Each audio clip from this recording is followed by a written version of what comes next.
continuation of the strike at this point. It is not a continuation of strike by Numsa.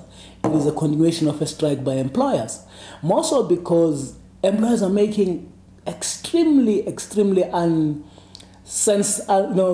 that don't make sense, that are senseless, that are provocative in nature, which makes workers to be more angry and militant, in the sense that for years now in the industry, we would have a situation where between us and employers, once we sign an agreement on all benefits and conditions, as a matter of principle, we don't go back to plans and do double dipping. The practice has been that if we agree on wages and everything else, we don't go back in plans and reopen negotiations and seek to double dip again to improve further at plant level. Once we agreed, we have agreed. Numsa still maintain that we support that, and Section 37 which basically governs that, must be retained as it is. But employers are saying we want something further than that. We want you guys to commit that over and above Section 37 commitment that as parties we shall not double dip, we want you to commit that you will demand nothing that can have an on cost. Now,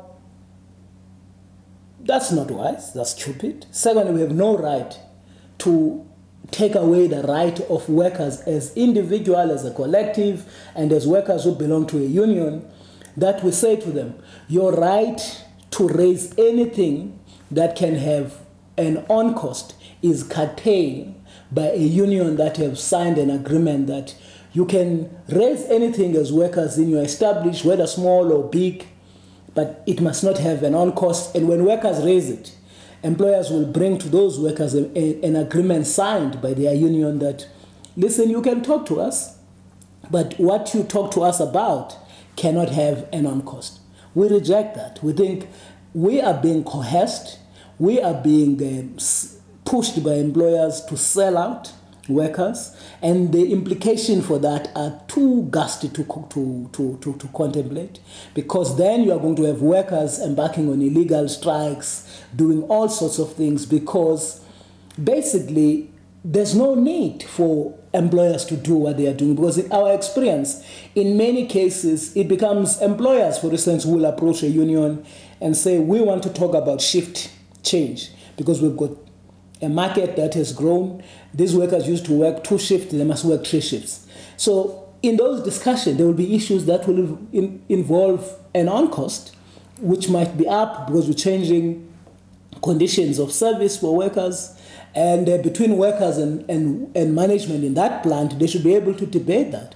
Or employers will approach us and say, listen, we want to introduce an incentive scheme. We're proposing that if we make the target, we will pay you 100 Rand. The union must be able to negotiate at that level to say, look, we think 100 Rand is too little. Can't you give us 200 Rand?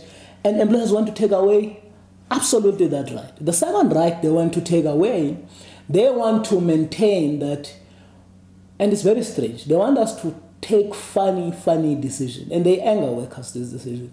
One of those decisions is that they want the union to sign again that new entry workers in the industry, they will be paid at half of what is being paid in the industry. First, we don't represent workers who are not employed. We represent the current workforce. Where would we have a right to speak for workers who have not yet been employed and have their foot in the labor market today?